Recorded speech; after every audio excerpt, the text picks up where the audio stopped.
los problemas internos. El pueblo de Cristo también ha tenido que enfrentar y afrontar problemas internos. Amados, los problemas internos. Pero debo decirles que si la Biblia los trata, tenemos que tratarlos. Si Dios no escondió estos asuntos, más bien los reveló en la Biblia, pues la iglesia tiene que tratar sus temas, tenemos que afrontarlo. Increíble, pero cierto. La iglesia, el pueblo de Cristo, tuvo que lidiar con grandes problemas internos. Porque a veces tenemos esa idea romántica de que en la iglesia todo es perfecto y maravilloso. Y por tanto, cuando ocurre, entramos en shock y tropezamos. En el libro de los Hechos hay dos grandes problemas internos, enormes. El segundo más que el primero. El libro de los Hechos, uno está en Hechos capítulo 6 y el otro está en Hechos capítulo 15. Hoy el que vamos a tratar con la ayuda del Señor es el del capítulo 6, que trata sobre las cosas materiales. ¿Están conmigo? Sí, Señor. ¿Listos para arrancar? En aquellos días, como creciera el número de los discípulos, hubo murmuración de los griegos contra los hebreos, de que las viudas de aquellos eran desatendidas en la distribución diaria. ¿Qué fue lo que hubo? Murmuración. Donde los líderes estaban llenos del Espíritu Santo, donde la gente se ayudaba mutuamente, donde compartían juntos con alegría y sencillez de corazón. En aquel pedazo de reino de Dios en desarrollo que había en Jerusalén, surgió una raíz de división. Resulta que había muchas viudas en la congregación. Mujeres sin esposo, mujeres sin cobertura de protección económica. Entonces tenía que repartir ayuda todos los días. El problema era que eran muchas, porque el pasaje comienza diciendo, había crecido mucho la iglesia. ¿Lo vio? Como había crecido mucho el número de discípulos, es decir, que el crecimiento, algo bueno, había creado problemas que podían llegar a ser muy malos. No importa la iglesia que vaya, no importa esta o cualquiera, va a haber problemas internos. Les pasó a la iglesia que dirigían los apóstoles. Yo soy un solo pastorcito sin pelo. Pero ellos eran 12, eran más que yo. Y a ellos les explotó en la cara un problema interno. Ellos eran los apóstoles, eran 12, llenos del Espíritu Santo. Estamos hablando del mejor equipo pastoral que jamás ha tenido el cristianismo. Nunca en ninguna generación ha habido un colegio de liderazgo tan capacitado para hacer este trabajo. Y a ellos les explotó este problema y les va a explotar el que vamos a ver el domingo que viene. De hecho, capítulo 15, papá. Ven, no te la pierdas, está buena. Tanto que hasta el día de hoy ese problema se ha ramificado, hermanos. Y alguien notó, alguien vio que la ayuda no era justa.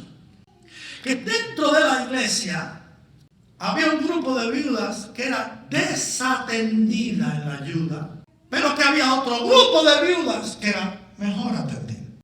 Y hubo murmuración de los griegos contra los hebreos de que las viudas de aquellos eran desatendidas en la distribución diaria. Está hablando aquí, escuchen, de las diferencias culturales dentro de la iglesia.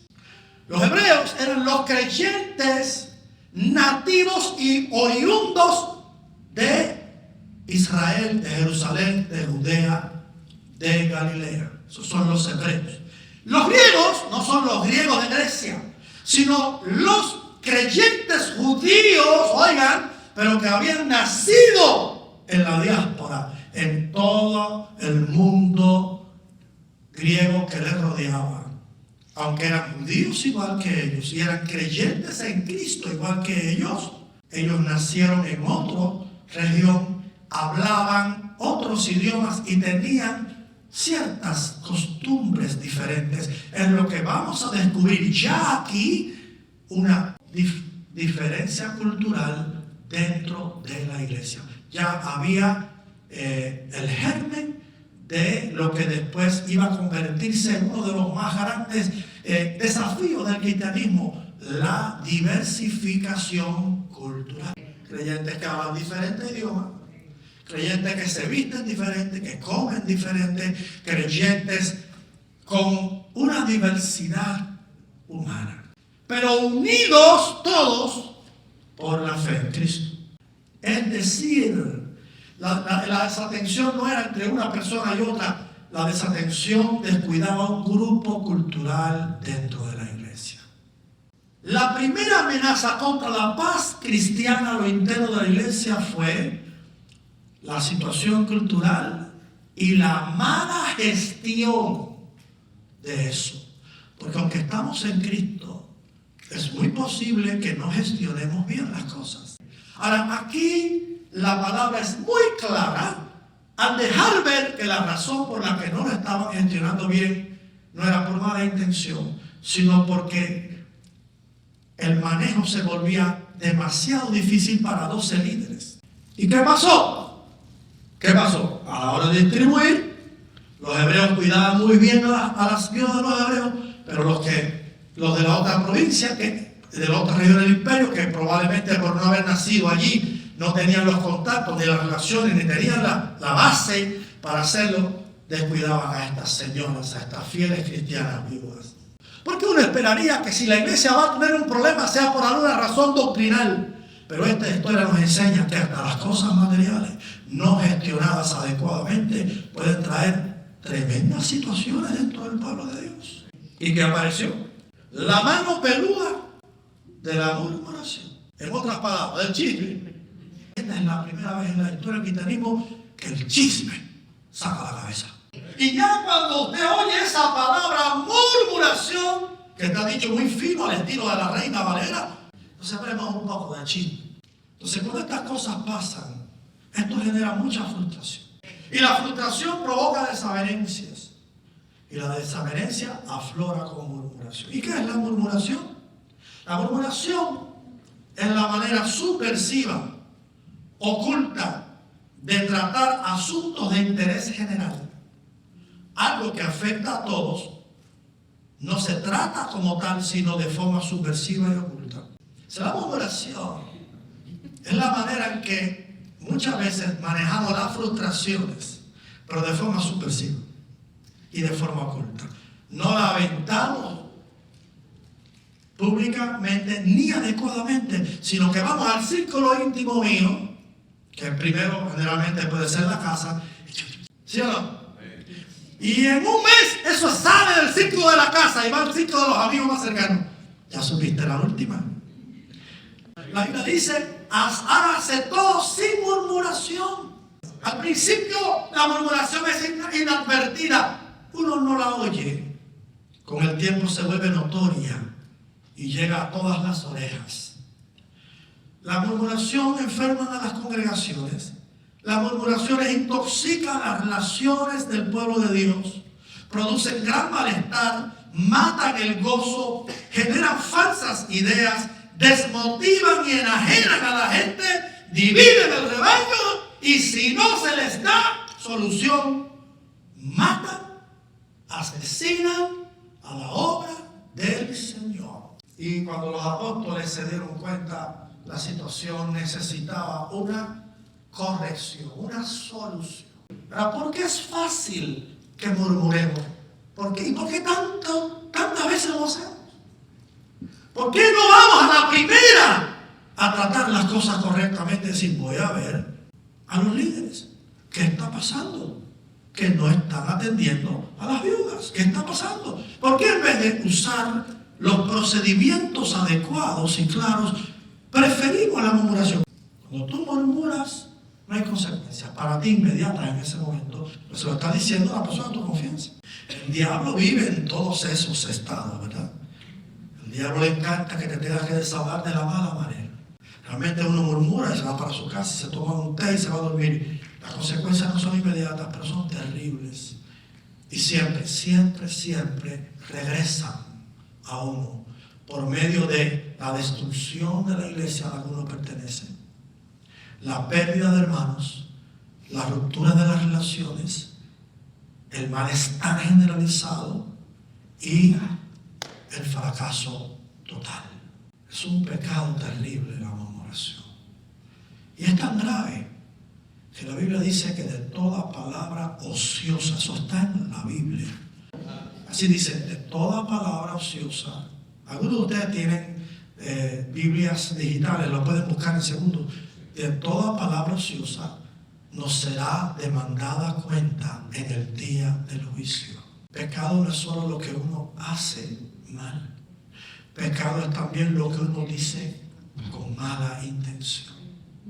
Pecado es también el mal uso de la lengua. Y el propio Santiago en su carta dice que una de las peores maldiciones es el mal uso de la lengua. Y Santiago dice, cuán grande incendio provoca un pequeño fuego, así es la lengua.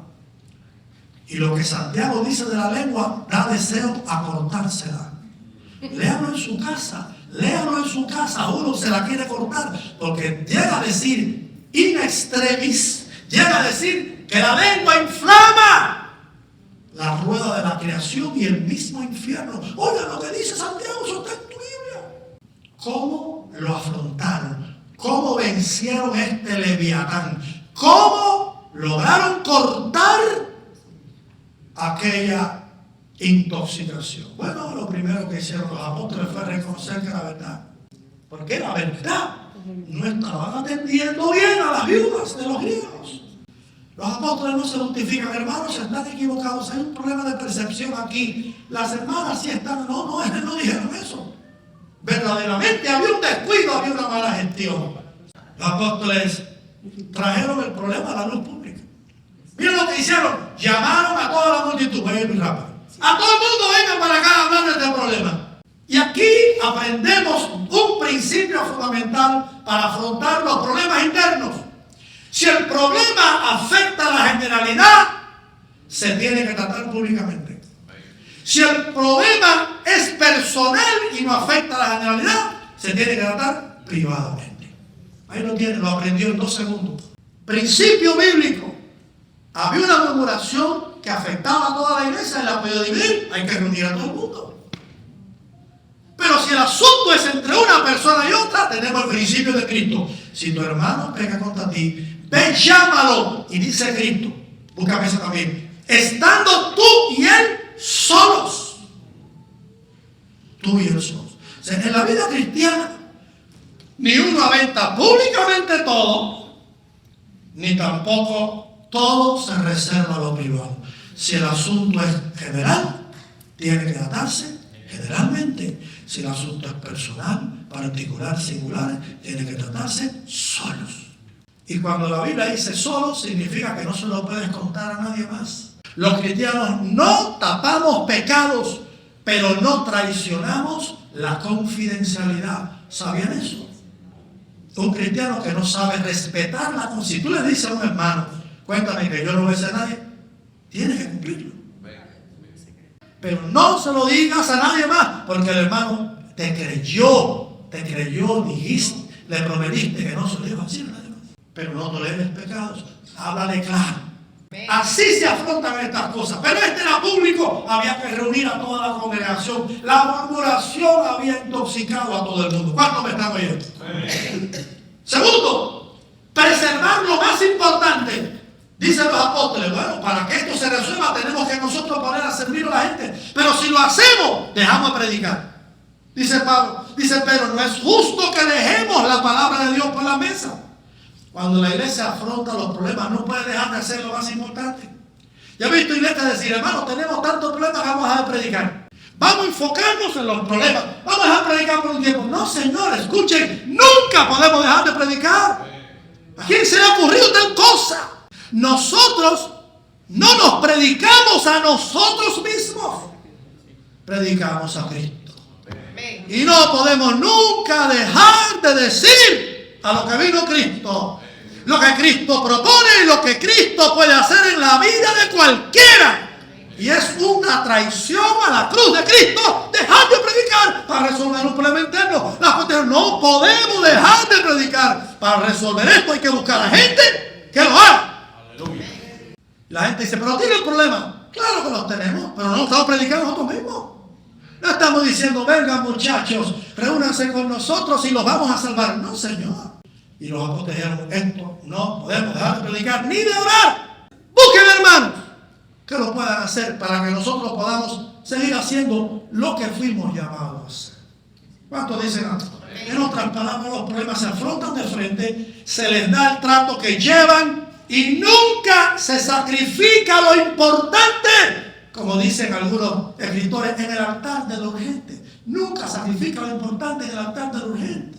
Lo importante es importante hasta el final y hay que seguirlo haciendo mientras uno le busca una solución a problemas reales, porque aquel problema era real. La gente no lo había inventado y había que resolver. Un problema que se afrontó bien trajo una bendición. Porque hasta ese día esa gente estaba sentada.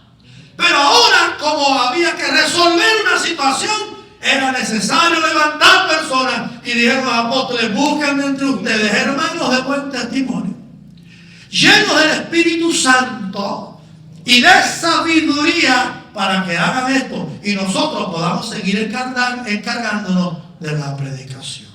¿Por qué le pareció bien a la iglesia aquella solución? Primero, porque no la ocultaron. Que si los problemas son reales no se puede ocultar, hay que resolverlo. Es un mal negocio que la iglesia mantenga las cosas calmadas cuando hay un problema en ciernes devorando la paz y el bienestar de la congregación. Es difícil, pero hay que afrontarlo. Y como los apóstoles afrontaron, la iglesia están afrontando el problema. Segundo, era real, no lo taparon. Es cierto, hermanos, lo sentimos. Tercero, la solución no es dejar de hacer lo importante. Cuarto, levántense a servir. Porque muchos problemas surgen no porque hay mala intención, sino porque no hay la suficiente gente sirviendo. Pero el tema es, el problema bien manejado creó, ¿qué cosa? Una bendición. Porque de pronto surgen 7 hombres llenos del Espíritu Santo. Hermano, ¿cómo entender esto? Estaban llenos del Espíritu Santo y no estaban haciendo nada. Cuando surja, ora por los líderes para que lo sepan manejar bien y se parte de la solución y no del problema. Cada vez que hay un conflicto interno, la gente se divide en 2 grupos: los que quieren de verdad que se resuelva y los que le dan leña al fuego. ¿Dónde se detiene la murmuración? En ti. Oye, hermana, ven que te voy a contar el último chisme de la iglesia. Detente ahí. No estoy interesado en chismear. ¿Ya oraste por eso? Fuiste a hablar con los líderes, se lo dijiste al Señor. ¿Qué hiciste? A mí no me transmita tu virus. ¿Cómo termina nuestra historia? Miren cómo termina. Y crecía la palabra del Señor y el número de los discípulos se multiplicaba grandemente en Jerusalén. También muchos de los sacerdotes obedecían a la fe. Es decir, el crecimiento no se detuvo. Esta es tu travesía, es tu travesía de fe.